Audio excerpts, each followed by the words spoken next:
We got multiple free agency updates on the Toronto Blue Jays front, and most notably for Corbin Burnes, who is still yet to sign. One of the biggest prizes of the free agency class in 2024, heading into 2025. We were expecting a signature a couple of weeks ago, and it's still yet to materialize for him. So the Blue Jays are still in on it, and the longer it drags out, the better you think their chances are of acquiring his services. So I'll break that down and much more on this episode of Jays Digest. Welcome in, everybody, to Jay's Digest. I'm your host, Peter Vryonis, alongside host Nick Gosse. And before we get into the video, Merry Christmas and Happy Holidays to each and every one of you. The daily content is not going to stop, so shout out to you guys for all the support. And don't stop right there. We had a goal to hit 15,000 subscribers before Christmas Day. Feels a little bit lofty at this point because we're more than 280 away or so, something like that. I mean, if you guys could go crazy on this video and help us get to 15,000, it'd mean the world to Nick and I. But let's push it back to the new year. We'll give it a little bit of leeway here. So thank you guys, and make sure to enjoy all the time with the family, with you and yours, and take advantage of these moments because life's precious and the holidays always. It's always the best time of year, at least for me. I don't know about you, Nick, but a lot to dive into.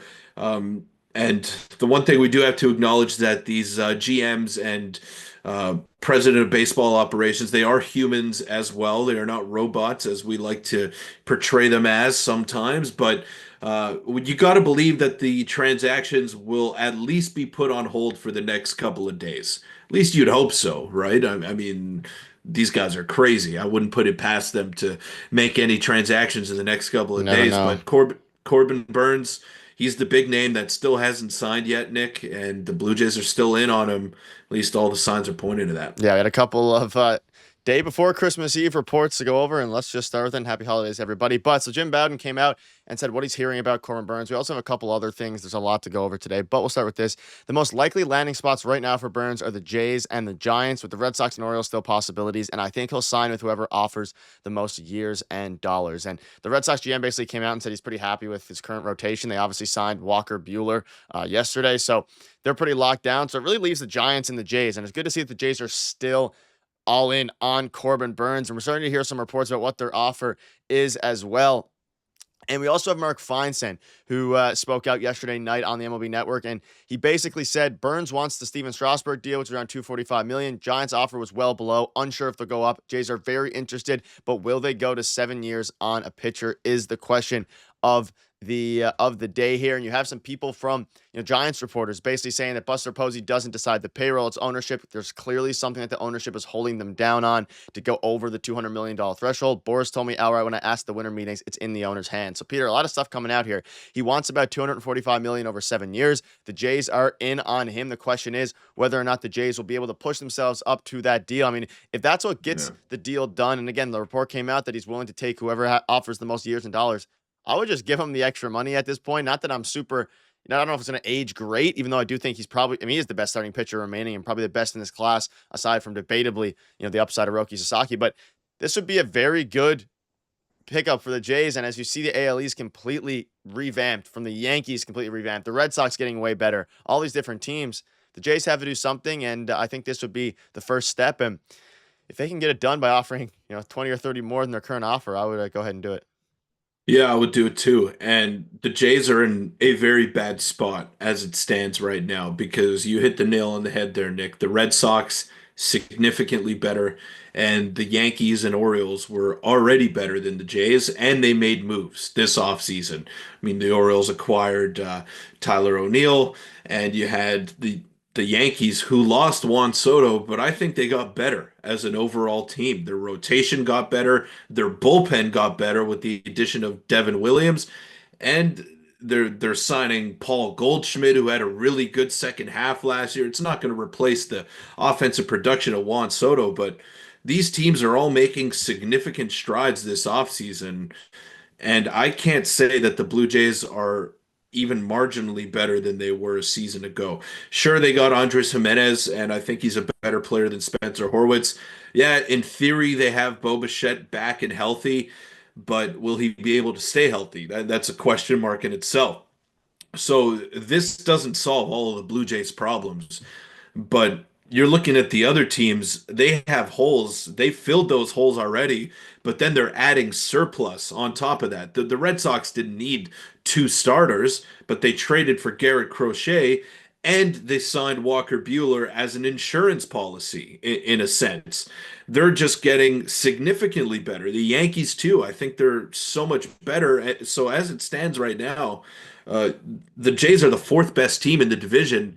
And depending on what the Rays do, if they do anything, which is doubtful, but if they do something, the Jays could potentially be the worst team in the division. So it's looking bleak as of now, and the Blue Jays need to make some serious moves. And if it starts with Corbin Burnes, I mean, that's a pretty good start right there. But you look at all these teams, they're not stopping after one move. They're making significant moves after move after move, and that's why they're moving the needle. That's why they're getting significantly better as teams, and the Blue Jays are lagging behind.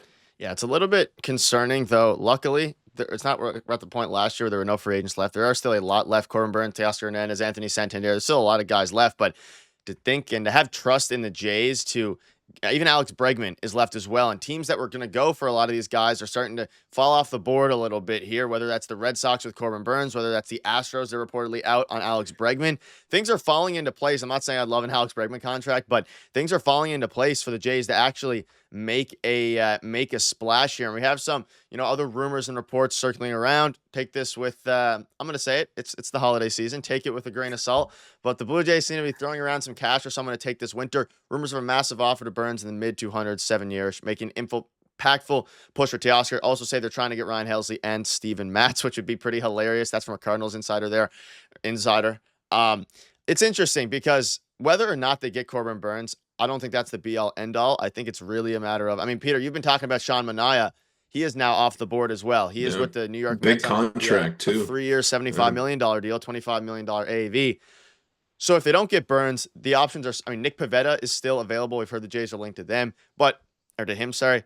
I think the most realistic outcome here is a Teoscar Hernandez maybe and a Alex Bregman or something like that. I have a feeling that something like that is going to happen, which would be good. I'd be fine with it, but they need to do something, and the time is kind of running out. Like all these moves are happening. There are a couple guys the Jays could have got. Jock Peterson's another one that signed that the Jays could have made a push for, but they clearly have their mind set on their confidence level in attaining one of these guys, whether that's Burnes, Bregman, or I think they're going to get one of Santander or Teoscar Hernandez. I think that's pretty, I'm not going to say a given because I don't want to jinx it, but I think that's pretty likely at this point. But it's really what they do after that, because I don't think one of those guys is enough.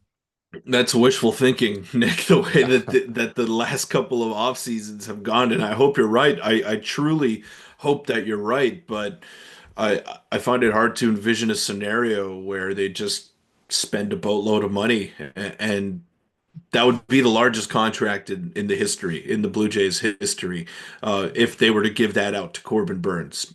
I don't know if they're willing to make that kind of risk, but the game is moving in a direction now where you need to take these kinds of chances and you need to spend this amount of money because you have the Washington Nationals trading for Nathaniel, was it Nathaniel Lowe Yeah. or Yep. somebody? Yeah, Nathaniel. they traded for Nathaniel Lowe. Super random, by the way, super random. It They're makes buying. sense for yeah, it makes sense for the Texas Rangers because they acquired Jake Berger, who's probably going to play first base for them. But look at the Rangers. They're making moves. They missed the playoffs. They spent a lot of money and they tried to, they won a World Series. So the job is sort of done, but they're not satisfied. They want to be able to compete in we can say it, a weaker league than the National League. The American League is a lot more wide open than the NL is, and with the moves that the Mets are making and the Dodgers, it's going to be tough to compete in a league like that. But